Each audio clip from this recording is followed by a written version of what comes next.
The GET request is something we can't miss while creating API because it is the most common request. So it is very important to learn more about handling that kind of request. This video is going to be a continuation of the repository pattern video, and we are going to use its project as a starter project for this video. So if you haven't watched it, feel free to do so. We are going to keep all the database logic inside the repository classes. Controllers will be responsible for handling requests, model validation, and returning responses to the front-end part of the application. By doing so, our controllers won't be overwhelmed with the code and easier to read and maintain as well. If you want to read about this topic and download the source code, you can visit our article on CodeMaze site. All the links will be in the description below. Let's start with the controller creation. And let's name it Owner Controller. Every Web API controller inherits from the controller base abstract class that provides all the necessary behavior for the derived class. Also, above the controller class, we can see this part of code. This represents the routing, and we will talk a little bit about the routing inside Web APIs. Web API routing routes the incoming HTTP requests to the particular action method inside the Web API controller. There are two types of routings: convention-based routing and attribute routing. Convention-based routing is called that way because it establishes convention for the URI paths. The first part makes the mapping for the controller name. The second part makes the mapping for the action method, and the third part is used for the optional parameter. We can configure this type of routing in the startup class in the configure method. Attribute routing uses the attributes to map the routes directly to the action methods inside the controller. Usually, we place the base route above the controller, as you can notice in our Web API controller. Similarly, for the specific action methods, we create the routes right above them. With this explained, we can start adding some code. First, let's change the base route from API controller to API owner. Even though the first route will work just fine, with the second example, we are more specific to show that this routing should point to the owner controller. In the iOwner repository interface, we are going to create a definition for the GetAllOwners method that returns IEnumerable owner. Then, let's open the owner repository class and implement this interface. So, our method is public and returns IEnumerable owner with the GetAllOwners name. Inside, we call the findAll method from the repository base class, order the result, and convert it to list. Finally, we need to return all the owners by calling this GetAllOwners method inside the Web API action. To do that, let's modify the owner controller. First, we create the iLogger manager and the iRepository wrapper field. Then, in the constructor, we inject the logger and repository services and instantiate the logger and the repository fields. Then we use the HTTP GET attribute to decorate our action for the GET request. Now we need our action that returns iActionResult with the GetAllOwners name. We create a try-catch block and use the logger field to log an error message. Also, we call the status code method to return a 500 status code and the internal server error message. In the try block, we use the repository field to call the owner property and the GetAllOwners method to return all the owners from the database. Also, we log an info message to a file and call the OK method to return our result. The OK method returns all the owners and also the status code 200, which stands for OK. You can read more about status codes by reading the HTTP references article on our site. The link is in the description. Because there is no route attribute right above the action, the route for this action will be API/owner. We would like to point out one more thing inside the GetAllOwners action. Right now, if you look at the repository structure, its classes inherit from the abstract repository base T class and also from its own interface, which then inherits from the iRepository base T interface. With this hierarchy in place, by typing repository.owner, we are able to call the custom method from the owner repository class and also all of the methods from the abstract repository base T class. If you want to avoid this type of behavior and to allow actions inside the controller to call only methods from the repository user classes, all you need to do is to remove iRepository base T inheritance from iOwner repository. The result is that only repository user classes are able to call generic methods from the repository base T class. Likewise, action methods communicate only with repository user classes. It's all up to you how you want to organize your code and permissions. To check the result, we are going to use Postman to send requests. Let's start the application. Open Postman and create a request by choosing the GET request, writing the URI towards the GetAllOwners endpoint, and let's press the send button. Excellent! Everything is working as planned. As you can see, we return all the data from the database with this action. Of course, you can add paging to this action and optimize it by returning only the part of the data. We also have a video on that topic. The next thing we want to do is to change the name of the account ID property to just ID. To map the ID property to the right column in the database, we use the column attribute with the name of the column. Of course, we want to apply the same changes for the owner class. Now, let's continue. If we take a look at the GetAllOwners action, we can see that we use the owner entity to fetch the data from the database and also to return the result to the client. And that is not a good practice. A much better practice is to have a model class to fetch the data from the database and to have a DTO class to return the result to the client.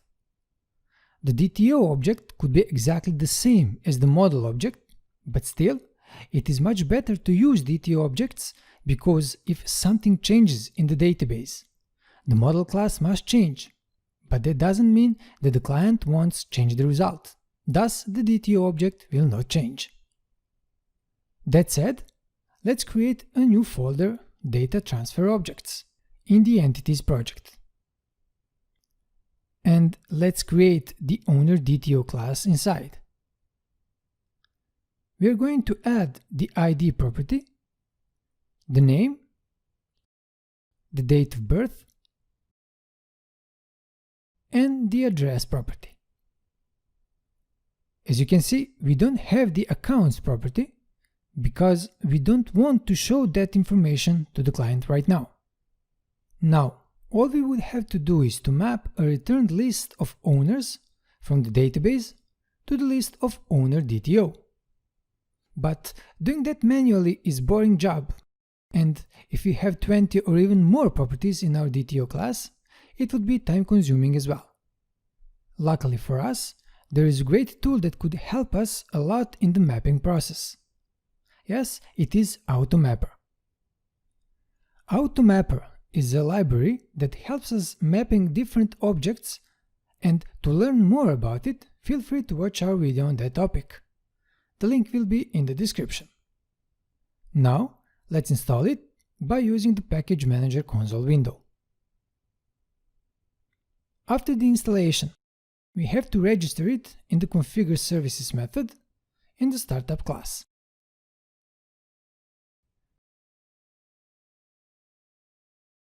Now, we have to create a Mapping Profile class to tell AutoMapper how to execute mapping actions. So, let's create a new Mapping Profile class in the main project and modify it by inheriting from the Profile class. Then, in the constructor, we use the createMap method to map from the owner to the owner DTO object. Finally, we can modify the owner controller. Here, we create a private IMapper field, inject it inside the constructor, and initialize the mapper field. In the get method, we create the owner's result variable and call the mapper.map method to map all the owners to the IEnumerable of owner DTO. And we return our new result. We can start the application again and send the same request from Postman. As you can see, we have the result without accounts and with a better implementation. Now, let's continue with the GetById request. The first thing we are going to do is to modify the iOwner repository interface with a new method member. Then, let's implement the interface in the owner repository class by calling the findByCondition method, providing the condition, and extracting the first result. Finally, let's change the owner controller. We use the HTTP GET attribute again, but this time we provide the ID parameter. Then, inside the getOwnerById action, we create the try-catch block. We are going to do the same thing in the catch block as we did with the previous action. Log an error message and call the status code method. In the try block, we create the owner variable and populate it by calling the getOwnerById method. If the owner is null, we log an error message stating we didn't find the entity with provided ID parameter in the database and call the notFound method that will return the 404 status code. Otherwise, we log an info message, create the owner result parameter, and populate it with the mapping result from owner to owner DTO.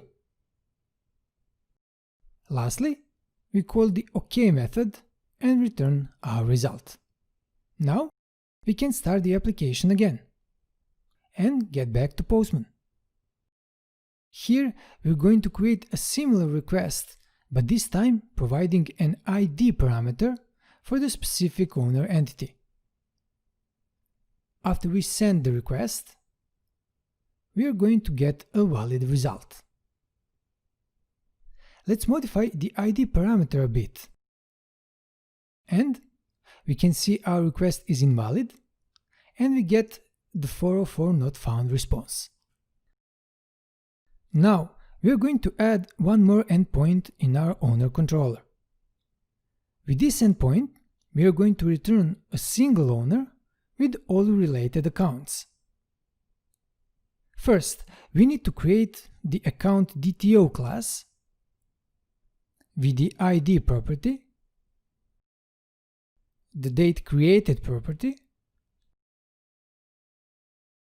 and the account type property.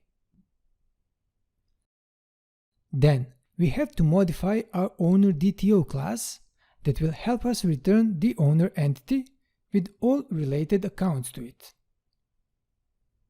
As you can see, we are adding a new IEnumerable account DTO property named accounts. After that, let's modify the interface by adding a new GetOwnerWithDetails member with the owner ID parameter. The next action is to modify the repository class by implementing missing method, where we call the findByCondition method, provide the required condition, and call the include method to add all the related accounts to the owner entity. With this out of the way, we have to add a new mapping rule in the mapping profile class. So let's call the createMap method and provide the source and the destination. Finally, let's modify the controller. The route for this action is going to be API/owner/ID/account, and that's what we state in the HTTP GET attribute.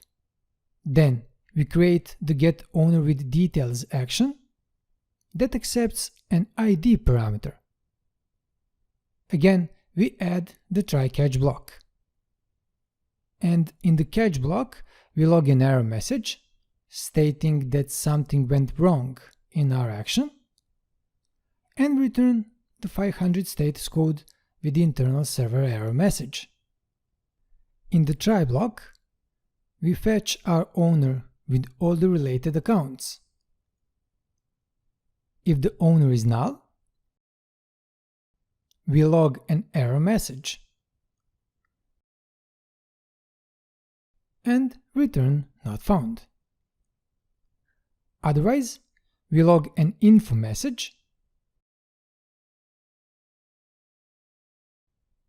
do the mapping action,